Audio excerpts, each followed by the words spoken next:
Hello my dear friends, welcome back to my channel. ಎಲ್ಲರೂ ಹೇಗಿದ್ದೀರಾ? ಎಲ್ಲರೂ ಚೆನ್ನಾಗಿದ್ದೀರಾ ಅಂತ ಅಂದ್ಕೊತೀನಿ. ನಾನು ಕೂಡ ಚೆನ್ನಾಗಿದ್ದೀನಿ. ಬನ್ನಿ ಇವಾಗ ಬ್ಲಾಗ್ನ ಶುರು ಮಾಡೋಣ. ನಾನು ಲಾಸ್ಟ್ ವೀಡಿಯೋದಲ್ಲಿ ಮಂಗಳವಾರ ಬೆಳಗ್ಗೆ ಪೂಜೆ ಎಲ್ಲ ಮುಗಿಸಿ ಬ್ಲಾಗ್ನ ಎಂಡ್ ಮಾಡಿದ್ದೆ. ಮತ್ತು ಮಧ್ಯಾಹ್ನದಿಂದ ಬ್ಲಾಗ್ನ ಕಂಟಿನ್ಯೂ ಮಾಡ್ತಾಯಿದ್ದೀನಿ. ಮಧ್ಯಾಹ್ನ ಊಟಕ್ಕೆ ಇಲ್ಲಿ ಚಪಾತಿ ಮತ್ತು ಪನ್ನೀರ್ ಗ್ರೇವಿ ಮಾಡಿದ್ದೀನಿ. ಮೊನ್ನೆ ಗ್ರಾಸರಿಗೆ ಹೋದಾಗ ಒಂದು 1/2 kg ಪನ್ನೀರ್ ತಂದಿದ್ದೆ. ಹಾಗಾಗಿ ಪನ್ನೀರ್ ಗ್ರೇವಿ ಮತ್ತು ಚಪಾತಿ ಮಾಡ್ತಾಯಿದ್ದೀನಿ. ಮನೇಲಿ ಹಸ್ಬೆಂಡ್ ಇತ್ತಂತಂದರೆ 3 ಹೊತ್ತು ನಾನು ಸುಮ್ಮನೆ ಅಡುಗೆ ಮಾಡ್ತಾನೆ ಇರ್ತೀನಿ. ಅವರು ಏನಕ್ಕೆ ಇಷ್ಟೊಂದು ರಿಸ್ಕ್ ತೊಗೊತೀಯ, ಯಾವುದೋ ಒಂದು 3 ಹೊತ್ತಿಗೆ ಆಗೋಷ್ಟು ಮಾಡಿ ಇಟ್ಬಿಡು ಒಂದೇ ಸಲ ಅಂತ ಹೇಳ್ತಿರ್ತಾರೆ. ನಾನು ಅದೇನೋ ಗೊತ್ತಿಲ್ಲ, 3 ಹೊತ್ತು ಬರೀ ಟೆನ್ಷನ್ ತೊಗೊಂಡು ಅಡುಗೆಗಳನ್ನ ಮಾಡ್ತಾ ಇರ್ತೀನಿ. ಇನ್ನು ಅವ್ರು ಊಟ ಮಾಡಿಕೊಂಡು ಒಂದು 6:30 ಹಂಗೆ ಮತ್ತೆ ಕೇರಳಗೆ ಕೆಲಸದ ಮೇಲೆ ಹೋದರು.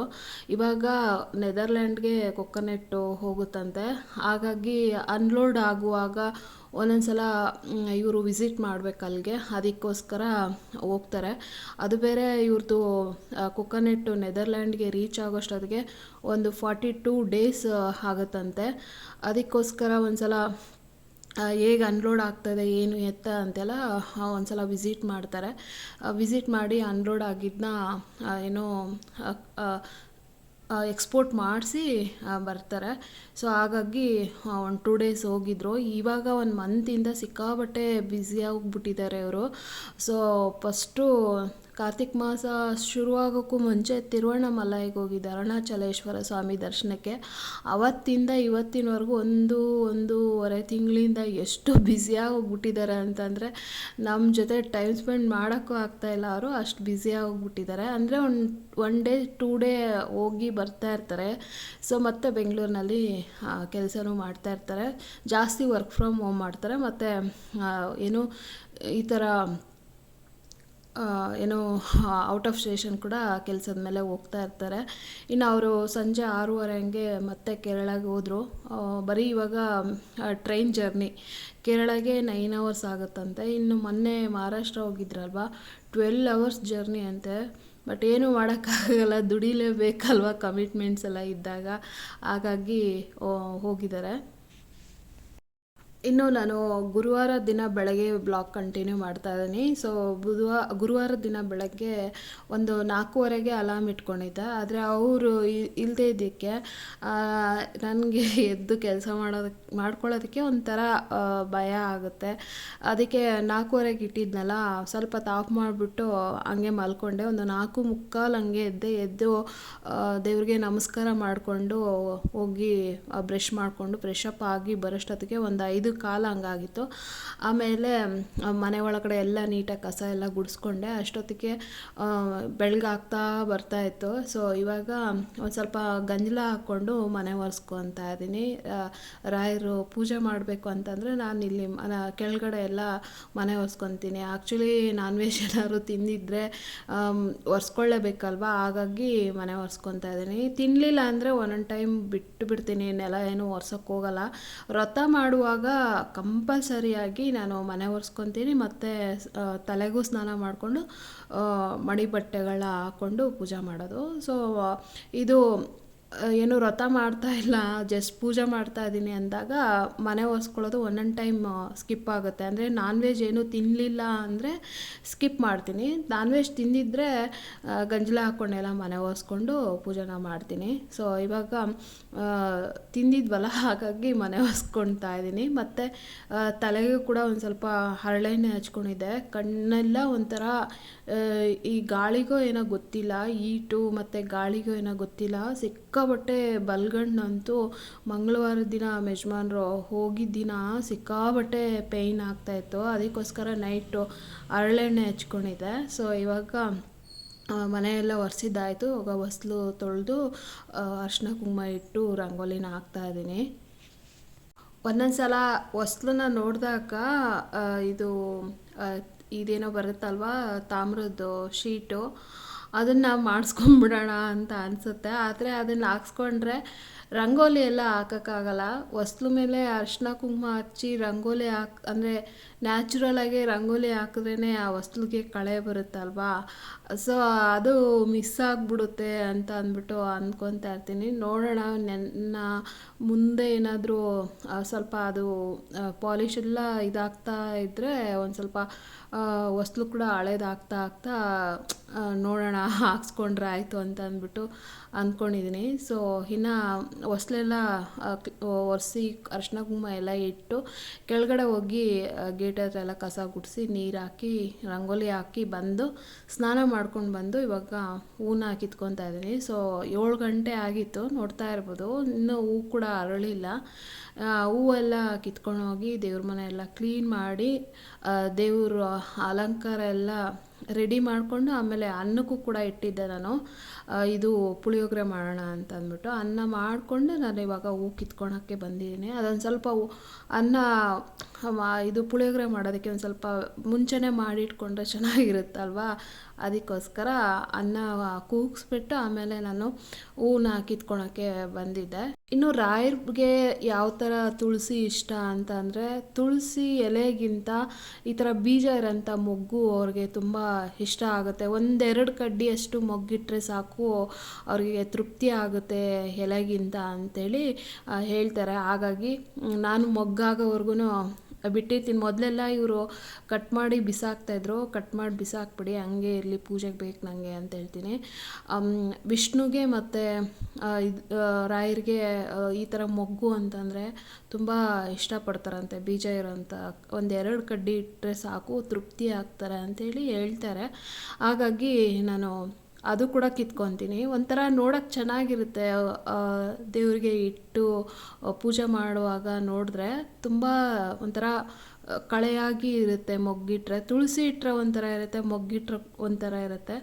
ಹಾಗಾಗಿ ತುಳಸಿಗಿಂತ ಈ ಥರ ಬೀಜ ಇರೋಂಥ ಮೊಗ್ಗು ರಾಯರಿಗಾಗಿರ್ಬೋದು ಮತ್ತು ವಿಷ್ಣು ಸ್ವಾಮಿಗೂ ಆಗಿರ್ಬೋದು ತುಂಬ ಇಷ್ಟಪಡ್ತಾರೆ. ಮತ್ತು ರಾಮ ವಿಷ್ಣು ಗೋವಿಂದ ಎಲ್ಲ ಒಂದೇ ಅಲ್ವಾ. ಸೊ ಅವರು ಕೂಡ ಮೊಗ್ಗಿರೋ ಅಂಥದ್ದನ್ನ ಇಷ್ಟಪಡ್ತಾರೆ ಅಂಥೇಳಿ ಹೇಳ್ತಾರೆ. ಈಗ ನಾನು ಒಳಗಡೆ ಗಣಪತಿಗೆ ಪೂಜೆ ಮಾಡಿ ಆಮೇಲೆ ಹೊರಗಡೆ ಬಂದು ಇವಾಗ ಇಲ್ಲಿ ಫಸ್ಟು ನಮ್ಮ ಮನೆ ಹತ್ರ ಇಸ್ಕಾನ್ ಶ್ರೀಕೃಷ್ಣ ಇದ್ದಾರಲ್ವ. ಸೊ ಕೃಷ್ಣನಿಗೆ ಪೂಜೆ ಮಾಡಿಕೊಂಡು ಆಮೇಲೆ ತುಳಸಿ ಪೂಜೆ ಮಾಡಿಕೊಂಡು ಅದಾದಮೇಲೆ ಇವಾಗ ಹೊಸ್ಲು ಪೂಜೆ ಮಾಡ್ತಾಯಿದ್ದೀನಿ. ಇನ್ನೇನು ಸೂರ್ಯ ಹುಟ್ಟಿ ಬಂದಿರ್ತಾರಲ್ವ, 7:30 8 ಗಂಟೆ ಅಷ್ಟೊತ್ತಿಗೆ ನಾನು ಪೂಜೆ ಎಲ್ಲ ಮುಗಿಸ್ಬಿಡ್ತೀನಿ. ಅಂದರೆ ಟಿಫನು ಮಾಡ್ತಿರ್ತೀನಿ, ಮಧ್ಯದಲ್ಲಿ ಪೂಜೆನೂ ಮಾಡ್ತಾಯಿರ್ತೀನಿ, ಮತ್ತು ಟಿಫನ್ನು ಕೂಡ ಆಗಬೇಕಲ್ವ ಬೆಳಗ್ಗೆನೇ. ಹಾಗಾಗಿ ಸೊ ಈಗ ಪೂಜೆ ಎಲ್ಲ ಮಾಡಿ ಪುಳಿಯೋಗರೆ ಅಲ್ವ, ನನಗೆ ಒಂದು ಸ್ವಲ್ಪ ಈಸಿ ಅದು. ಆದಷ್ಟು ಗುರುವಾರದ ದಿನ ನಾನು ಪುಳಿಯೋಗರೆ ಮಾಡ್ತೀನಿ. ಬಿಟ್ಟರೆ ಬೇರೆ ಟೈಮಲ್ಲಿ ಕಡಿಮೆ. ಗುರುವಾರದೊತ್ತು ಪುಳಿಯೋಗರೆ ಜಾಸ್ತಿ ಮಾಡ್ತೀನಿ. ಸೊ ಇನ್ನು ಇಲ್ಲಿ ಇವತ್ತು ನಾನು ಗುರುವಾರ ಈ ರೀತಿಯಾಗಿ ಪೂಜೆನ ಮಾಡಿದ್ದೆ ರಾಯರಿಗೆ.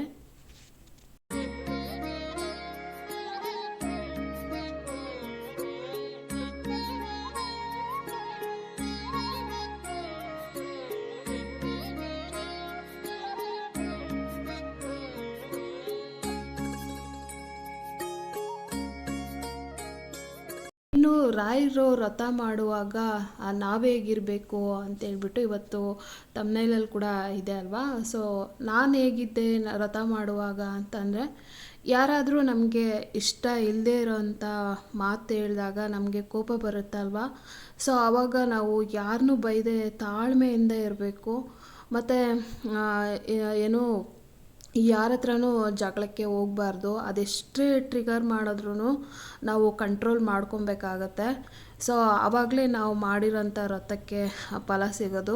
ರಾಯರು ಕೂಡ ಅಷ್ಟೇ, ಅವ್ರಿಗೆ ಸುಳ್ಳು ಮತ್ತು ಯಾರಿಗಾದ್ರೂ ಬೈಯೋದು, ಸೊ ಮತ್ತು ಎಲ್ಲ ನನಗೆ ಬೇಕು ಅನ್ನೋ ಆಸೆ ಅದೆಲ್ಲ ಅವರಲ್ಲಿ ಇಲ್ಲ, ರಾಯರಲ್ಲಿ. ಹಾಗಾಗಿ ನಾವು ಕೂಡ ಅಷ್ಟೇ. ನಾನು ರಾಯರದು ಮಹಿಮೆ ಸುಮಾರು ಅವಾಗ ಟಿ ವಿನಲ್ಲಿ ಬರ್ತಿತ್ತಲ್ವ, ಪ್ರತಿಯೊಂದು ಎಪಿಸೋಡ್ನ ತುಂಬ ಡೀಪಾಗಿ ನೋಡಿದ್ದೀನಿ. ರಾಯರು ಎಷ್ಟು ಸಾಫ್ಟಾಗಿರ್ತಾಯಿದ್ರು ಅಂಥೇಳಿ, ಎಷ್ಟು ಎಷ್ಟೇ ಕಷ್ಟ ಬಂದರೂ ಅವರು ಕೊನೆಗೆ ತಿನ್ನೋಕ್ಕೆ ಊಟ ಇಲ್ಲದೆ ಇರುವಾಗ ಸೊಪ್ಪನ್ನ ಬೇಯಿಸ್ಕೊಂಡು ತಿಂತಾ ಇರ್ತಾರೆ. ಸೊಪ್ಪು ಕೂಡ ಒಂದೊಂದು ಸಲ ಸಿಗಬಾರ್ದು ಅಂತ ಜನ ಅವ್ರಿಗೆ ಕೆಡಕ್ಕೆ ಬಯಸ್ತಾ ಇರ್ತಾರೆ. ಅಂಥ ಟೈಮಲ್ಲೂ ಸಹ ಸೊಪ್ಪು ಸಿಗದೇ ಇದ್ದರೂ ಸಹ ಅವರು ತಾಳ್ಮೆಯಿಂದ ಇರ್ತಾಯಿದ್ರು. ಯಾರಿಗೂ ಅವರಿಗೆ ಕೆಟ್ಟದ್ದು ಬಯಸಿದ್ರು ಕೂಡ ಅವರು ಯಾರಿಗೂ ಏನೂ ಅಂತ ಇರಲಿಲ್ಲ, ಮತ್ತು ಸುಳ್ಳು ಹೇಳ್ತಾ ಇರಲಿಲ್ಲ, ಮೋಸ ಮಾಡ್ತಾ ಇರಲಿಲ್ಲ. ಸೊ ಅಂಥವರು ರಾಯರಿಗೆ ತುಂಬ ಇಷ್ಟ ಆಗ್ತಾರೆ ಅವ್ರ ಸೇವೆ ಮಾಡಿದ್ರೆ ಅಂಥೇಳಿ ನಾನು ತಿಳ್ಕೊಂಡಿದ್ದೀನಿ. ಅದಕ್ಕೋಸ್ಕರ ನಾನು ವ್ರತ ಮಾಡುವಾಗ ಸೊ ಈ ಥರ ಎಷ್ಟೇ ನಂಗೆ ಬೇಜಾರಾದ್ರೂ ಯಾರ ಜೊತೆನೂ ನಾನು ಜಗಳಕ್ಕೆ ಹೋಗ್ತಾ ಇರಲಿಲ್ಲ, ಮತ್ತು ಯಾರನ್ನೂ ಬೈತಾ ಇರಲಿಲ್ಲ.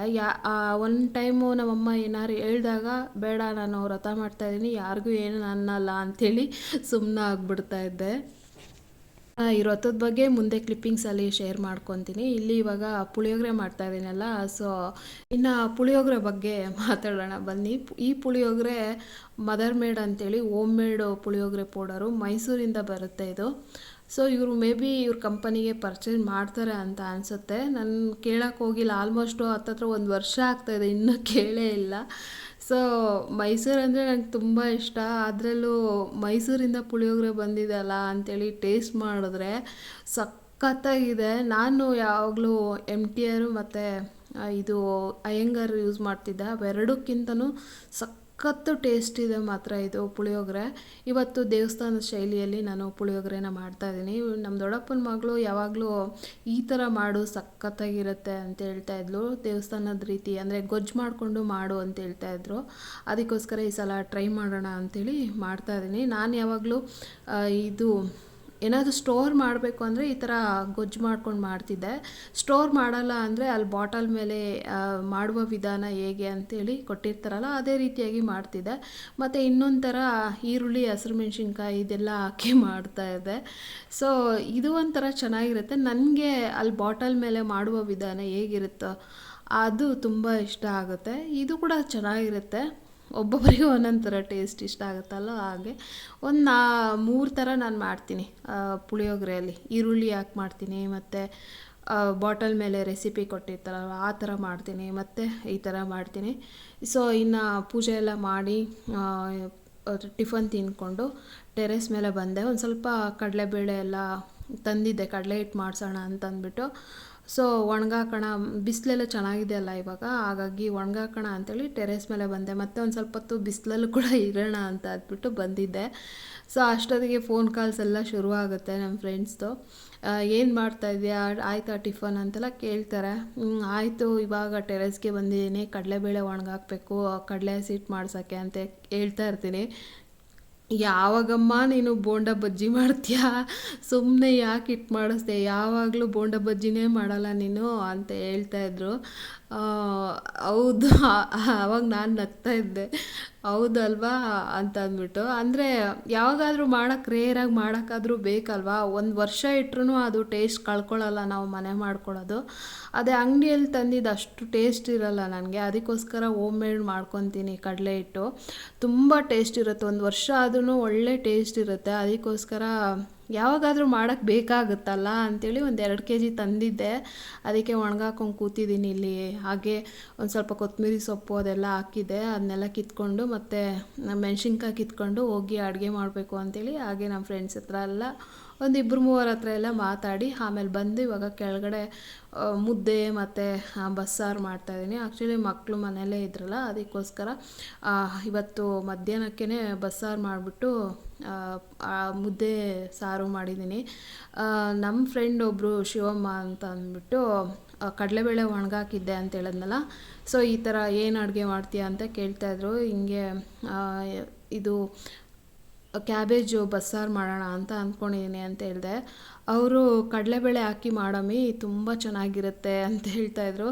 ಸರಿ ಅಂಥೇಳಿ ಇವತ್ತು ನಾನು ಯಾವಾಗಲೂ ಕಡಲೆಬೇಳೆ ಹಾಕಿ ಮಾಡ್ತಾ ಇರಲಿಲ್ಲ. ಯಾವಾಗಲೂ ತೊಗರಿಬೇಳೆ ಇಲ್ಲಾಂದರೆ ಅಲಸಂದೆ ಕಾಳು ಈ ಥರ ಕಾಳುಗಳು ಹಾಕಿ ಮಾಡ್ತಾಯಿದ್ದೆ. ಈ ಸಲನೇ ಫಸ್ಟ್ ಟೈಮ್ ನಾನು ಕಡಲೆಬೇಳೆ ಹಾಕಿ ಮಾಡಿದ್ದು.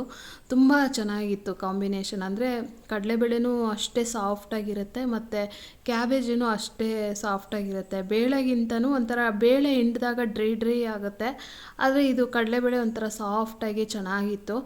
ಚೆನ್ನಾಗಿತ್ತು. ಸಾಂಬಾರು ಕೂಡ ಅಷ್ಟೇ, ಕಡಲೆಬೇಳೆಯಲ್ಲಿ ಮಾಡಿದ್ರೆ ಸಾಂಬಾರು ಕೂಡ ಅಷ್ಟೇ, ಬಸ್ಸಾರು ತುಂಬ ಚೆನ್ನಾಗಿ ಟೇಸ್ಟ್ ಕೊಡುತ್ತೆ ಮತ್ತು ಸೊಪ್ಪು ಕೂಡ ಒಳ್ಳೆ ಟೇಸ್ಟ್ ಕೊಡುತ್ತೆ ಬೇಳೆಗಿಂತ.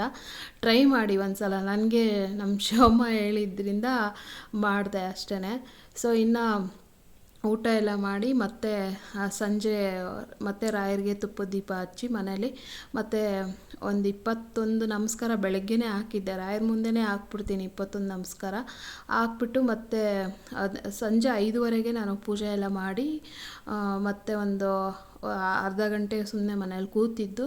ಆಮೇಲೆ ಒಂದು 6:10 ಏನೋ ಆಗಿತ್ತು. ಆವಾಗ ರಾಯರ ಮಠಕ್ಕೆ ಹೋಗಿ ದರ್ಶನ ಮಾಡ್ಕೊಂಡು ಬಂದು ಮನೇಲಿ ಇನ್ನು ಮಧ್ಯಾಹ್ನ ಮುದ್ದೆ ಊಟ ಮಾಡಿದ್ವಲ್ಲ, ಹಾಗಾಗಿ ಬರೀ ಅನ್ನ ಮಾಡಿ ಊಟ ಮಾಡಿ ಮಲ್ಕೊಂಡ್ವಿ. ಇನ್ನು ನೆಕ್ಸ್ಟ್ ಡೇ ಶುಕ್ರವಾರ ದಿನ ನಾನು ಬ್ಲಾಗ್ ಕಂಟಿನ್ಯೂ ಮಾಡ್ತಾಯಿದ್ದೀನಿ. ಶುಕ್ರವಾರನೂ ಅಷ್ಟೇ 5 ಗಂಟೆಗೆ ಎದ್ದು ಫ್ರೆಶ್ ಅಪ್ ಎಲ್ಲ ಆಗಿ ಈಗ ಮನೆ ಕಸ ಎಲ್ಲ ಗುಡಿಸ್ಕೊಂಡು ಗೇಟ್ ಹತ್ರನೂ ಎಲ್ಲ ಕಸ ಗುಡಿಸಿ ನೀರು ಹಾಕಿ ರಂಗೋಲಿ ಹಾಕಿ ಸ್ನಾನ ಮಾಡಿಕೊಂಡು ಶುಕ್ರವಾರ ಪೂಜೆನ ಮಾಡ್ತಾಯಿದ್ದೀನಿ. ಬೆಳಗ್ಗೆನೇ ಇಷ್ಟು ಚಳಿಯಲ್ಲಿ ಯಾಕೆ ಎದ್ದಾಳ್ತೀನಿ ಅಂತಂದರೆ, ನಾವು ಎಲ್ಲರೂ ಕಳಿಸಿ ಎಲ್ಲ ಕೆಲಸ ಮುಗಿಸಿ ಸ್ನಾನ ಮಾಡಿ ಪೂಜೆ ಮಾಡೋಷ್ಟೊತ್ತಿಗೆ ಏನಿಲ್ಲ ಅಂದರೂ 12-12:30 ಆಗೋಗ್ಬಿಡುತ್ತಲ್ವಾ.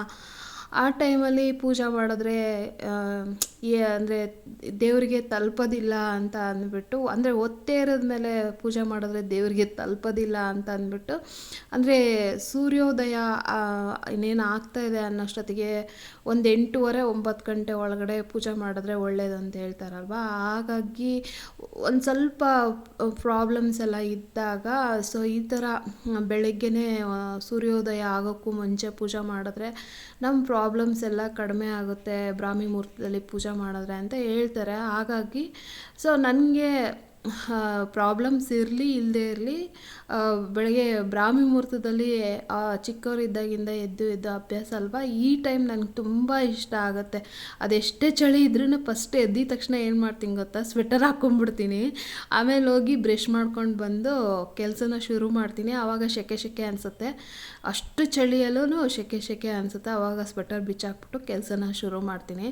ಈಗ ಎಲ್ಲ ಕಸ ಗುಡಿಸ್ಕೊಂಡು ಎಲ್ಲ ಕೆಲಸ ಮುಗೀತು. ನೆಕ್ಸ್ಟ್ ಇವಾಗ ಸ್ನಾನ ಮಾಡ್ಕೊಂಡು ಬಂದು ಒಂದು 6:45-7 ಗಂಟೆ ಆಗಿತ್ತು. ನಾನಿವಾಗ ಶುಕ್ರವಾರ ಪೂಜೆಗೆ ರೆಡಿ ಮಾಡ್ಕೊಂಡಿದ್ದೀನಿ. ಒಂದಷ್ಟು ಗಂಧದ ಕಡ್ಡಿಗಳೆಲ್ಲ ತಂದಿಟ್ಕೊಂಡಿದ್ದೀನಿ. ಗ್ರಾಸರಿಗೆ ಹೋದಾಗ ಇಲ್ಲಿ ಸೂಪರ್ ಮಾರ್ಕೆಟಲ್ಲಿ ತೊಗೊಂಬರ್ತೀನಿ. ಒಳ್ಳೊಳ್ಳೆ ಗಂಧದ ಕಡ್ಡಿಗಳ ತೊಗೊಂಬರ್ತೀನಿ. ಇದು ಡಿಮಾರ್ಟ್ಗೆ ಹೋದರೆ ಅಷ್ಟೊಂದು ಆಪ್ಷನ್ ಸಿಗಲ್ಲ. ಸೂಪರ್ ಮಾರ್ಕೆಟ್ಗೆ ಹೋದರೆ ದರ್ಶನ್ನು ಮತ್ತು ಇದು ಮೋಕ್ಷಲ್ಲಿ ತುಂಬ ವೆರೈಟಿ ಗಂಧದ ಕಡ್ಡಿಗಳು ಸಿಗ್ತಾವಲ್ವ. ಸೊ ಒಂದೊಂದು ತಿಂಗ್ಳಿಗೆ ಒಂದೊಂದು ಅಂತ ತಂದಿಟ್ಟಿರ್ತೀನಿ. ನನ್ನ ಹತ್ರ ಯಾವಾಗಲೂ ಒಂದು 4-5 ಗಂಧದ ಕಡ್ಡಿ ವೆರೈಟೀಸ್ ಇರುತ್ತೆ. ಅದರಲ್ಲಿ ನನಗೆ ತುಂಬ ಇಷ್ಟ ಆಗಿದ್ದಂದರೆ ಒಂದು ಕೇದಿಗೆ ಗರಿ ಇದು, ಮತ್ತು ಇನ್ನೊಂದು ದರ್ಶನ್ ಅವ್ರದ್ದು, ಅಂದರೆ ದರ್ಶನ್ ಬ್ರ್ಯಾಂಡ್ ಅವ್ರದ್ದು ರೋಸ್ವುಡ್ ಅಂತ. ಅದಂತೂ ಸಖತ್ತಾಗಿದೆ ಫ್ರೆಂಡ್ಸ್. ಅದು ಟ್ರೈ ಮಾಡಿ, ಚೆನ್ನಾಗಿದೆ ಗಂಧದ ಕಡ್ಡಿ ರೋಸ್ವುಡ್ ಅಂತ. ಆ ಬಾಕ್ಸ್ ಮೇಲೆ ರೋಸಾ ಹೂವು ಕೂಡ ಕೊಟ್ಟಿರ್ತಾರೆ. ಅದು ಎಷ್ಟು ಸ್ಮೆಲ್ಲು ಅಂತಂದರೆ ತುಂಬ ಚೆನ್ನಾಗಿರುತ್ತೆ. ನೆಕ್ಸ್ಟು ಮೋಕ್ಷಲ್ಲಿ ಕೇದಿಗೆ ಗರಿದು ಅದು ಕೂಡ ಅಷ್ಟೇ ರೀಸೆಂಟಾಗಿ ತಂದೆ ನಾನು. ತುಂಬ ಚೆನ್ನಾಗಿದೆ. ಮನೆಯೆಲ್ಲ ಘಮ ಅಂತ ಇರುತ್ತೆ ಗಂಧದ ಕಡ್ಡಿ. ಸೊ ಇನ್ನು ನಾನು ಈ ರೀತಿಯಾಗಿ ಶುಕ್ರವಾರ ದಿನ ಪೂಜೆನ ಮಾಡಿದ್ದೆ. ಇವಾಗ ಇದು ಟೆರೇಸ್ ಗಾರ್ಡನಲ್ಲಿ ಹೂಗಳು ಬರ್ತಾಯಿಲ್ಲ ಚಳಿಗೆ. ಮತ್ತು ಟೆರೇಸ್ ಗಾರ್ಡನ್ದು ವಿಡಿಯೋ ಮಾಡಿ ಅಂತ ಕೂಡ ಕೇಳಿದ್ರ. ಅದು ಆವಾಗಲೇ ಎಲ್ಲ ಮಾಡಿದ್ದೀನಿ, ವಿಡಿಯೋಗಳು ಕೂಡ ಇದೆ. ಮತ್ತೆ ಮಾಡಿ ಅಂತ ಹೇಳ್ತಿರ್ತೀರ. ಸೊ ನೋಡೋಣ.